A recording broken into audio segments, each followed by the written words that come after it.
Hi everyone. In this video, I am going to give you an overview of what we are doing for week 2. Um, Actually, overview may even be not quite the right word because I'm going to more or less walk you through every aspect of the assignments you're going to be doing this week. So week 2 is going to be from January 24th through January 30th. The unit that we are working on is writing strategies. We are, of course, working on writing project 1. And specifically doing some planning and process work in preparation for writing that first project. After getting familiar with your peers and brainstorming some ideas for writing Project 1, you'll need to begin developing writing strategies to clarify how you will approach and complete this assignment. You will develop a rough outline that is to be used as a guide to your work, but which is open to change as your plan of development shifts during the drafting stage of this assignment. All this work should prepare you for completing a rough draft of writing Project 1, which will be due during week 3. This week should be spent in the planning phase of the writing process. You should spend a good amount of time considering your topic, your outlining style, and your argument. Your thesis statement should name and discuss your social issue. Remember that while you are telling a narrative story and discussing a reading from the reading bank, the overall focus is on your social issue. It should be specific enough that we, as a reader, know what social issue you plan to discuss, but broad enough that you leave yourself room to discuss both your narrative and your reading. Thesis statements generally range from 1 to 3 sentences and are usually found on the first page of your paper. In fact, oftentimes, especially at a college level, so like at the associate degree level or bachelor degree level, it's often expected that your thesis will be 1 to 2 sentences, the last portion of your introduction. That is not a hard and fast rule. If you feel like you have a pretty good grasp on thesis statements, you might try making your thesis 3 sentences. Maybe have it be in your second paragraph as opposed to your first paragraph. But the standard is 1 to 2 sentences, the last 1 to 2 sentences of your intro. You have some creative leeway here, so feel free to experiment and see if your peer reviewers like your idea. Since this is largely a narrative, writing Project 2 is largely a narrative, feel free to use creative writing in your paper and use narrative language, such as I, me, my, we, us, our. As you think about outlining, remember that there are 4 major pieces to this paper: your thesis statement, your narrative, your text discussion, and an end analysis. Decide what order you want to use and how long each of those should be to reach the page limit. Writing is more or less time consuming based on your writing style. Be sure to set aside 1 to 3 hours for planning and writing so you don't feel rushed come next week. Your first task for this week is to do some reading from the Norton Field Guide.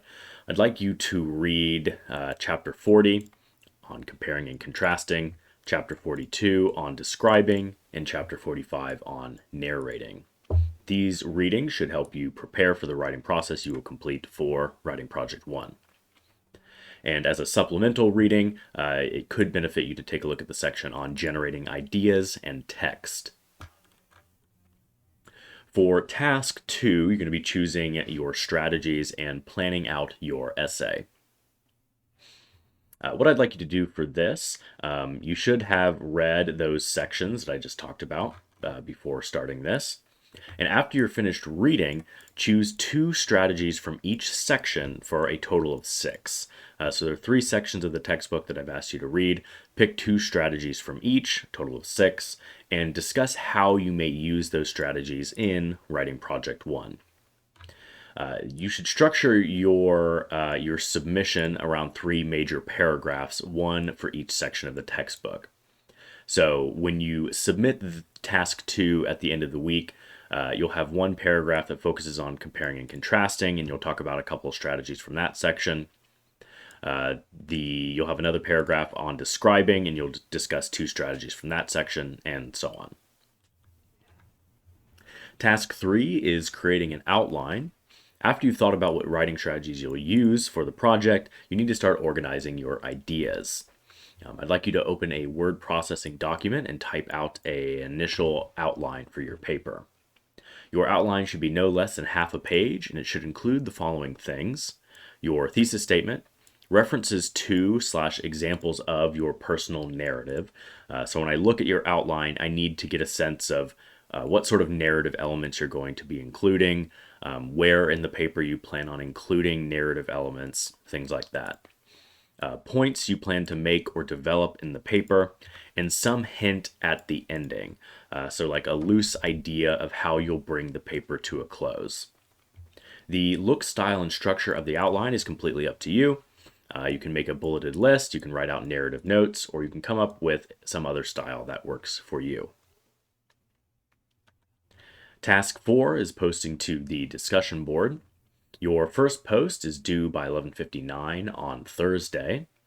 For your initial post, I'd like you to write a brief summary of the reading bank essay you selected and wrote about last week, and describe how the social issue in the essay relates to your Writing Project 1 idea. Remembering that for Writing Project 1, you are to compare and contrast your own personal story about your connection with the social issue to the story told in your selected reading. I'm guessing that most people have a pretty good idea of how to write a summary, but I'll talk briefly about that. A summary is not designed to capture all of the details of a text. Instead, it is capturing the main points or the overarching idea. It's usually a good idea to begin a summary by indicating what you are summarizing. So you might say, the article, insert title by insert author's name, talks about and then present the overall topic. From there, you might move into saying, the author's main point is blah, blah, blah. You'd identify what their thesis is or what their overarching idea is. And from there, you can explain some of the points that they use to develop that overarching idea. And that'll leave you with a pretty good summary. A summary is not meant to include opinion. It should be as based on the reading as possible. You're not evaluating the reading. You're not saying that it's good or bad or effective or anything like that. You're just indicating what the writer was doing in the text. Good summaries also don't quote very much, if at all. It's better to put things into your own words as opposed to quoting heavily when doing a summary. So that's your first post. Your second post is due on Saturday. After thoroughly discussing the reading and its connection to your own experience, I'd like you to comment on 2 other ideas presented by your peers. Discuss things such as what is interesting about their stories or their connections with the text. You should also point out any connections or ideas they may have overlooked.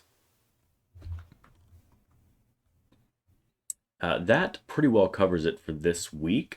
You're going to be submitting all of the writing that you completed for tasks 2 and 3, the instructions for which we just went over. I think that is all that I need to talk about for now. If you have any questions or concerns, let me know, and I'd be glad to help you out.